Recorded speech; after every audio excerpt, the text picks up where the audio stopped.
Welcome back to another video. We're back with some more Bannerlord, and as you can tell by my screen, it's Game of Thrones again.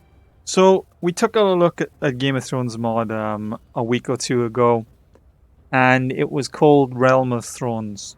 Pros of that one: it was a good map. The map was pretty much done.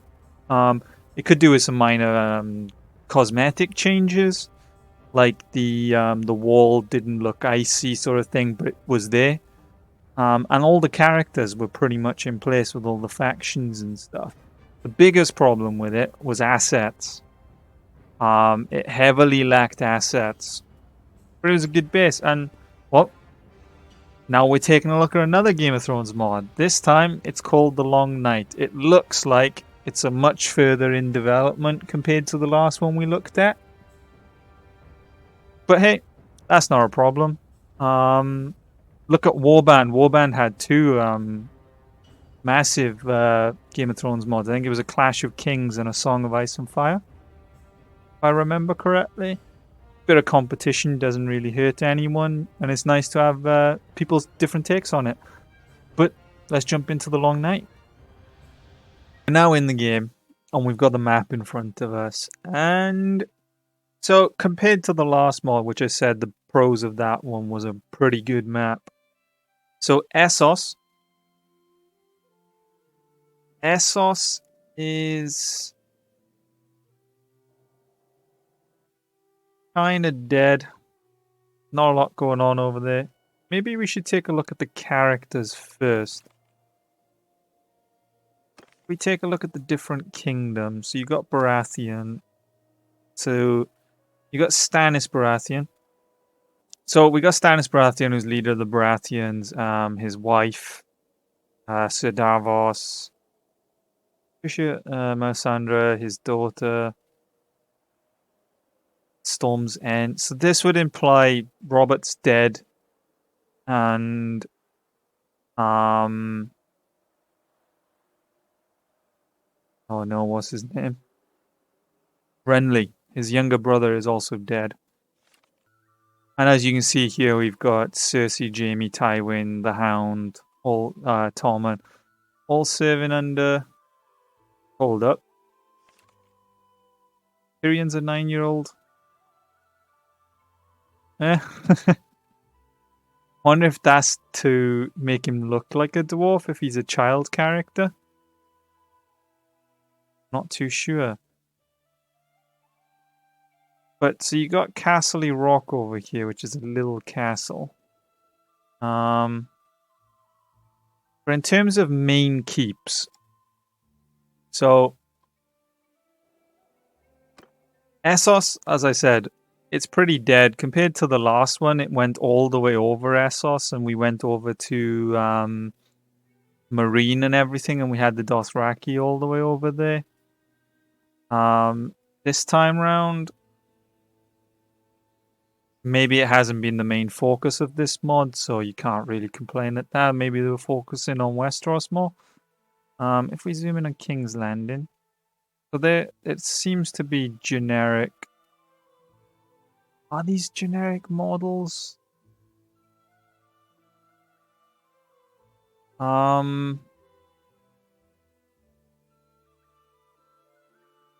Yeah, and we don't go very far south either too much. There's not a lot going. There's a few villages and castles, but in terms of main cities, there's the one. Then if we go further north, you got the north. Dreadfort, that's got to be Bolton's, right? Yeah. The Mormonts. And then we got the Night's Watch. So unlike the other mod, in this one, the Night's Watch is actually part of the North. And I'm assuming, judging on the timeline, there's a good chance that the ruler of the North is going to be Robb Stark. Yep, so Robb Stark is the ruler of the North in this one. So we got a rough time period of what's going on. So Stannis in the North. Joffrey is still king in the south. You got the Targaryens over here in. Don't know about the Targaryens being in Braavos and stuff. Was Braavos a free city? I don't think the Targaryens ever took it, but this could entirely be based on the books, which I have not read. I've only got the show knowledge. So if this is what happens in the books, correct me in the comments if this is how it should be, or whether the creators have spun their own twist on this for now. And then above this, then you've got, I'm assuming this would be like the wild. Oh, actually, it's all entirely owned by the White Walkers.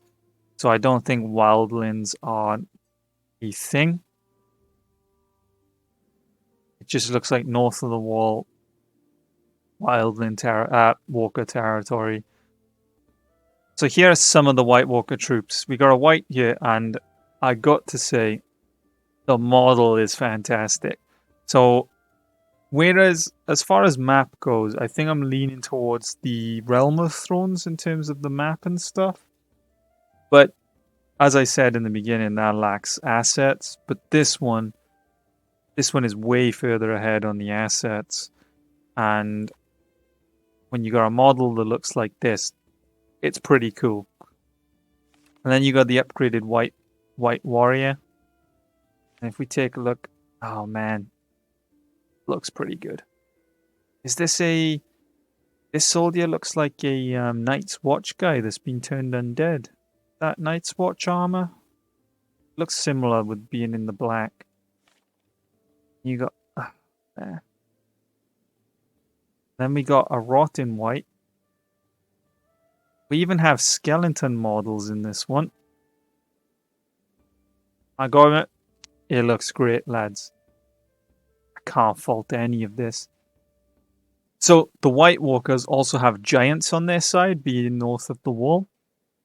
And it looks like a generic man, but I'm pretty sure they've changed the model. We'll have to jump into a fight with the White Walkers and look at these in battle, because from these pictures alone, these are great. So you got a giant archer. Look at the size of that bow. My man. The Hulker, who's got a tree. Mammoth Rider. He's got a big stick and a mammoth. So next up we got the Vale. And the Vale, as expected, are quite heavily armored warriors. Dude's mouth guard looks like I don't know, like a lacrosse helmet or like a ice hockey sort of thing. But these are the armored knights, and they look pretty cool. I like minor details like that, like the actual logo of House Aaron, I think that is. Details like that are always pretty cool. But the Vale are just straightforward knights. Because the Night's Watch comes under as the North. So this was Night's Watch armor I mentioned on the undead. Makes sense. They would be the ones going north of the wall on expeditions. And then the other undead kind of looked a bit like wildlings, which would make sense being north of the wall as well. And then we got some northern troops here. You just base warrior, you train warrior.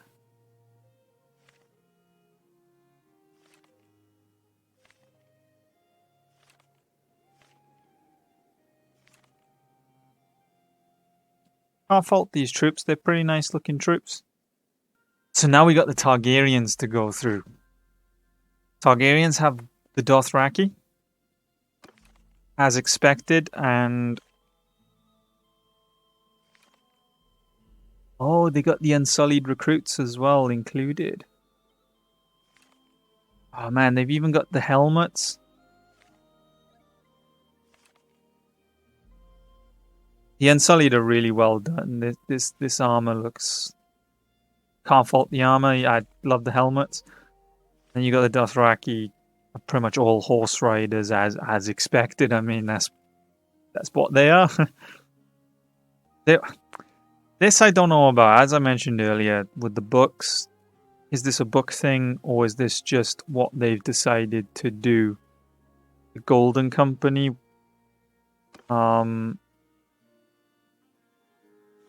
Would this be under the Targaryen kingdom? I would have thought not based on the show. But who knows, man? Who knows? But these, can't fault these either. They're looking pretty alright. So here we got the Westerlands. The Westerlands being the Lannisters. And again, these assets have been on point, man. I can't fault the helmets, the custom armors. It just looks great, man.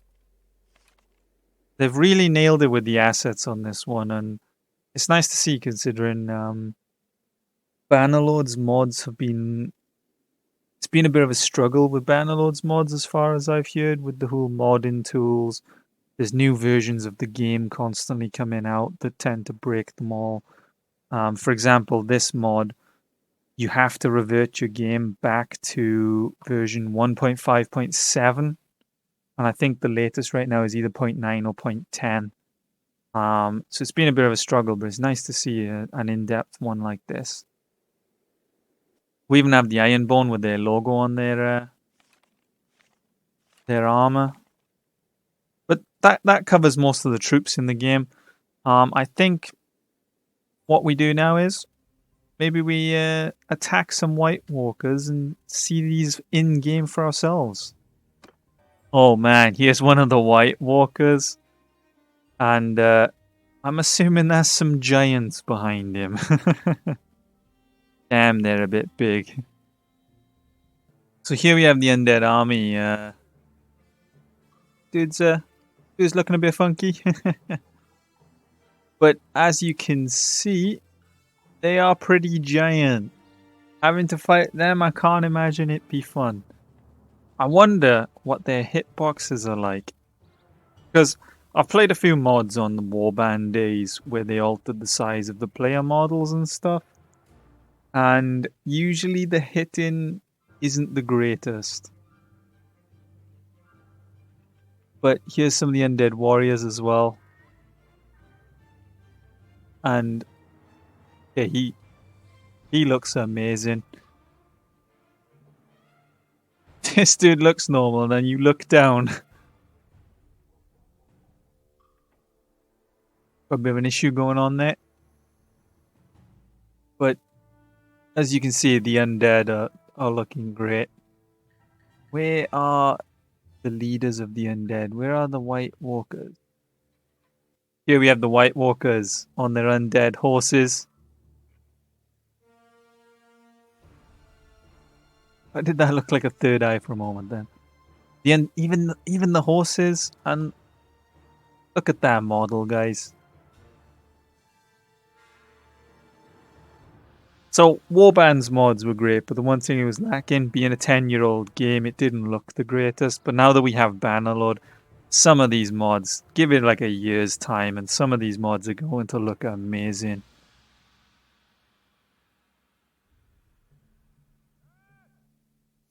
But that's the look of the White Walkers. To finish off our quick look into the mod, The Long Night, we're on a dragon. That's right, we have our own personal dragon. So we got our Mammoth Rider as well. He's a big lad. He looks pretty cool. And here's our dragon. And you know what? We're going to, how do you put it? Channel our inner Targaryen and burn some civilians.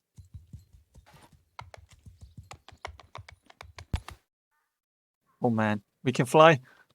We can fly. Oh, we hit the tree. Where are these? Oh, there they are. Rain fire on them. Oh man. Die! Oh god. It's not the most accurate of things. But we've been slain off our dragon. And now we just got a mammoth dude running around. So that's just a quick look into The Long Night, another Game of Thrones mod. And it's pretty good. I can't So I'd say the pros of this one is all the assets. Everything is pretty much in place. Like a lot of it is done. It's looking great. Map could do with a little bit of work maybe. Rather than that, it's a solid mod. So there is another Game of Thrones mod in production. I think it's called Trial of something. I can't remember. But if you'd like me to do a video on that one as well, we can go through how that one's progressing. We can compare them all and see how it holds up. Or if you're also interested, maybe we can do a playthrough of this mod if that's something you'd be interested in. But as always, if you enjoyed the video, leave a like, subscribe, and until next time, see ya!